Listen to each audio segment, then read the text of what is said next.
Man, it is hot over here. Woo!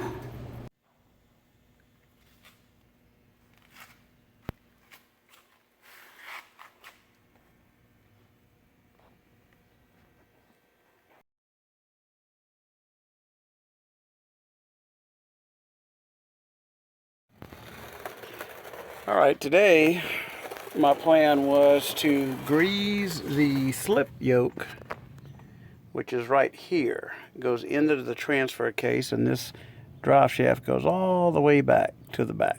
Now, the little grease you see on here, or oil, is some PB Blaster, because I think when I take the drive shaft out, I might as well just replace the U-joints. I don't know if they're bad or not, but I got them out. They look original, so might as well. Hopefully it'll be easier than the front axle. But this thing right here, when you go to make a quick stop, I think there's a clunk, and I think this is usually where it's at. And the reason why is because the grease in here kind of dries out, and you just got to lube it every now and then. So that's the rear drive shaft. You can see the remnants of the dirt dauber's nest from when I pulled it out of the woods. There's also some more dirt daubers, as you see, right up in there. But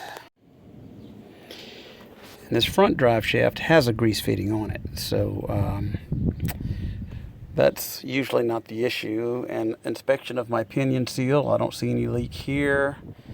These are very tight. U-joint seems good up there. Now, before I remove this drive shaft, I put some paint on it. Pink, why not? So in case this is balanced with that yoke right there, I'll know when I put it back together to make sure, if I change the U-joints, to make sure that they're in the same position. Same thing with back here, all the way to the back. And make sure when you pull drive shafts out of vehicles, you take the safety precautions. I've got this one jacked up, but make sure you chock the wheels. Also got the rear wheels engaged with the emergency brake, and I have it in four-wheel drive, so the gear will still be attached to the front wheels. These are 8mm bolts, so you got to take off 4, 2 on each cap. Now, once you take these caps off, you got to be careful, because the only thing holding that drive shaft in is friction on those caps right there. Right, let's see, there. See, can you see it? Right there. So I'm just going to jiggle it with my hands, and it should come out and pull it out. That's the part I want to grease right there.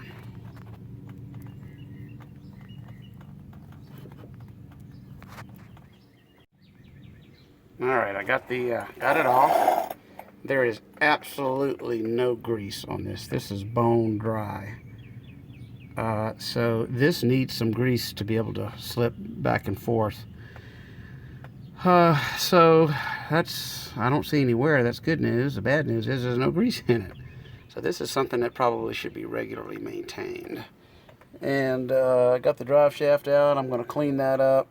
You know me, I'll probably paint it. All right, a couple of things.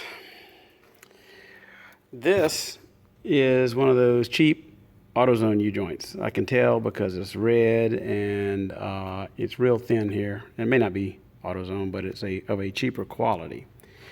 This is the original Spicer U-joint, and you can see it is much beefier. So what I'm going to do, while I got this out, not only grease this and maybe put some new bands on here. I do have a tool to do it if one of the auto parts stores has these clamps. But I'm going to go ahead and replace these U-joints, because the last thing I want to do is be on a 2,000-mile road trip and one of these things go out. Because unless you are a Super Jeeper, I'm not going to be able to do this on the side of the road. And yes, Super Jeeper would be a good YouTube name, so you can thank me for it. So I guess I got to go to auto parts store again. Well, I compared the Spicer brand to the Moog brand, and I decided on the Moog brand. The Spicer is an original equipment for the Jeep, and some of them are made in the USA, some of them are made in China. I don't know which ones they sell, but I went and looked, and I couldn't really find anything on the box where they were made, but they were not as thick, and that's what sold me on these in the past. That doesn't mean the steel's is good, but hey, as a layperson, these just look better. And these also have the greasable joint there on the cap, which makes it easy to get to. And the Spicer have the greasable joint like in there. And those are really hard to get to. So I decided to go with the Moog. And it's interesting, they're the exact same. This one says super strength, and this one, oh, again, it says super strength underneath there. So on the forums, they're either way. Some people like Moog, some people like Spicer, but I'm going to just stick with Moog on everything.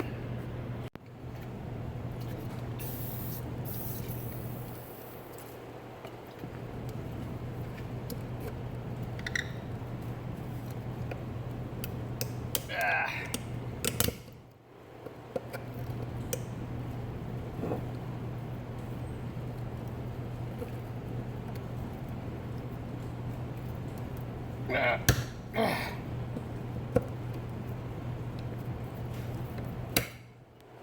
that's hard to get.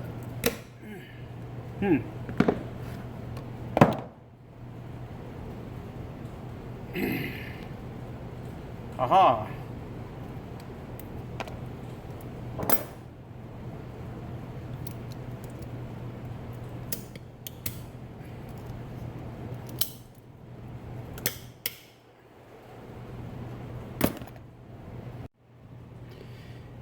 Now for the fun part. I've got the clips out of this. I like these external clips better than I do the ones that go underneath, like on the front axles. Now I'm going to use this. This is a rented tool from O'Reilly's. Autozone quit renting this, they said, for liability reasons. I don't know why, but this, as you saw in my other video, to me, I find this is the easiest way to go. Now I plan on cleaning this up and possibly painting it. So when this pink paint goes off, I'm not going to have my reference point. So I'm going to take my Dremel tool and put a little notch right here so you can tell where the pink paint was.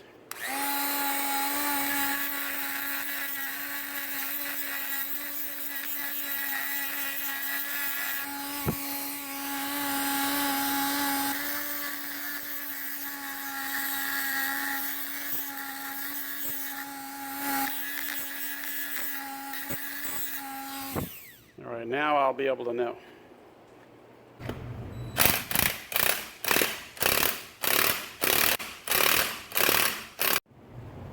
So almost there.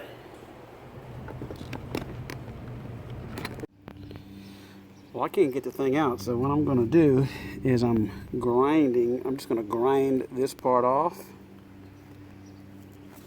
and then I'll push the cap on through. You see? This right here.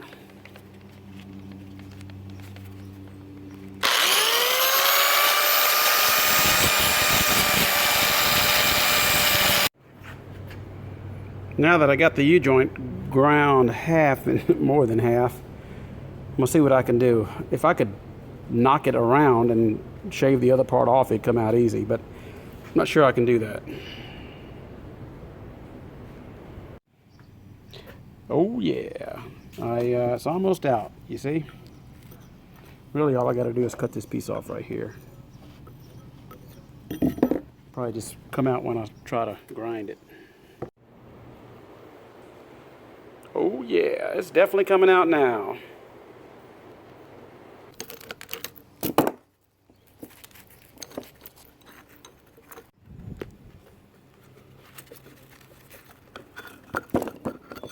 Yay!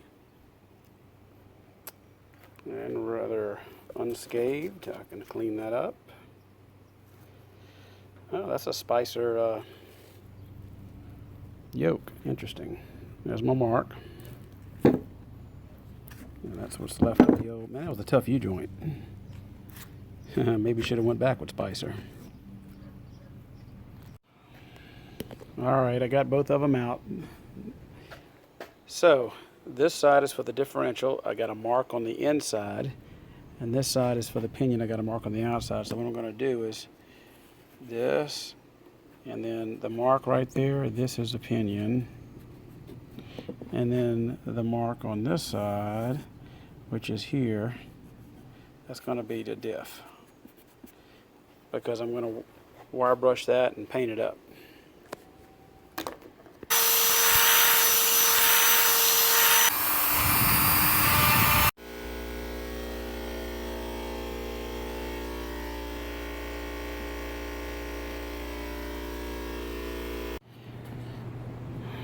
My post wire wheel evaluation got pretty much all the rust off, and the yoke here got all the rust off of it. So we're going to put some rust converter, this stuff here, and then paint it up with some just black gloss paint. No need to, but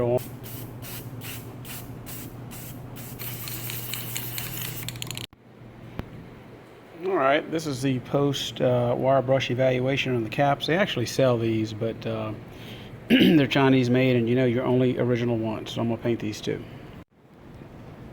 Alright, drive shafts are painted, hardware is painted, and we'll get to it tomorrow. Then we'll do a little post installation evaluation.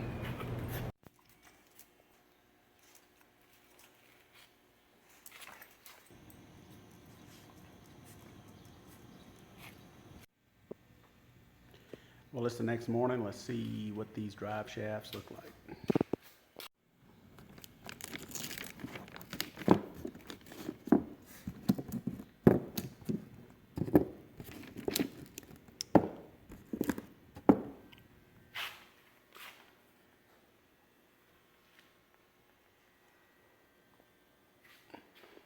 All right, remember my marks. You can see them right there. So this goes like this. You're not going to believe this. I'm putting the clips in here, and one of the new clips is defective. It's missing. I mean, I guess I could use it, but it's supposed to look like that. Okay, you live and you learn. That ring was not defective. It's missing that piece so you can put the Zerk in it, otherwise it would go right across it. Just like that. Alright, this end's done. Epic fail. This cap burst. You know, the funny thing is those original ones I beat and beat and beat, I couldn't even get them to crack. This one just cracked by pressing it in. Well, I went back to Autozone. They just gave me another one. So this one fit in fine. I really think that cap was screwed up on that other thing. But to me, it pays to shop at the same place all the time because they know me there. And they just swapped it out. No questions asked. Alright, I got the U-joints in, taped this up so these caps don't fly off. These are the caps that bolt to the rear differential. The real reason I did this whole project was to grease this spline right here. This boot goes this way. I was able to reuse these. I don't know if they make this or not, but anyway, I'm going to clean that out with brake fluid and grease it up. Okay, so for that spline, I'm going to use this CRC Staplex Premium Red Grease, extreme pressure, and the reason why is because it has the NLGI grade 2 rating on it. This kind of stuff has it has anti-seize built in it and grease, and some of the Jeepers say just use anti-seize, some of them say just use grease. Well, this is both. So it's definitely better than dry, because that's what it is now. I'm going to lube this up real good. As you see, I haven't touched it. I haven't even cleaned it yet. It's bone dry. And I'm going to use some brake cleaner. Clean it off.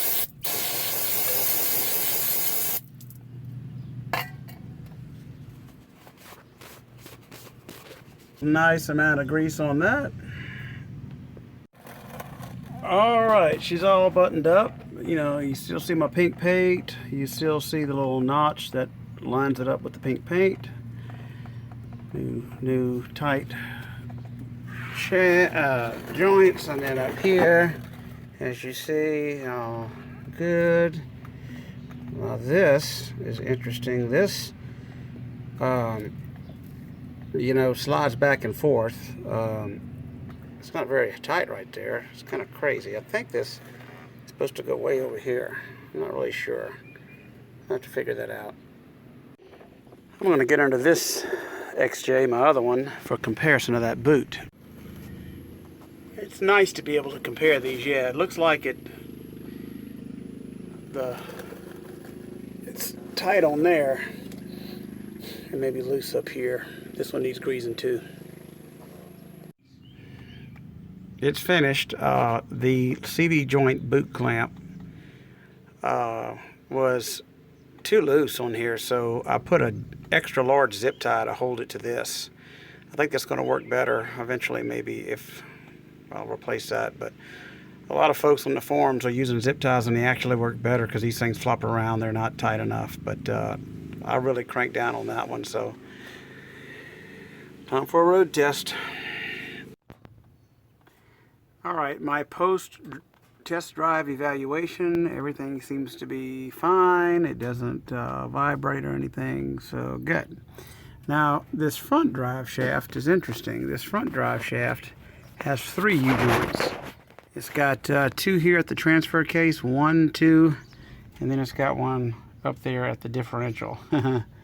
So that's a project for another day. These are good, and actually, if I'm, you know, if one of these breaks, it'll stick you on the side of the road. If one of these breaks, no big deal. Just pull the drive shaft and you can still get home and tool. Man, I don't like changing U-joints, but it's better to change them now for about 50 bucks than try to change them on the side of the road and $500 plus a $100 towing bill at least. So what did we learn? Well, it's not for the faint of heart, and I don't know, it's doable, but go with a good brand new joint. So I did have a tool casualty I want to show you, and it is another Craftsman. Here's my little handy dandy tool carrier that I made years and years ago, but here you go, right here. This was not put on an impact or anything. It just, it's 8mm. When I was taking the back U-joint off, the little caps, it just snapped. It is one of the USA made ones from way back in the day, so I'm going to attempt to bring it to Lowe's and see if they'll warranty it. So thanks for watching my videos. I really appreciate it, and subscribe if you can.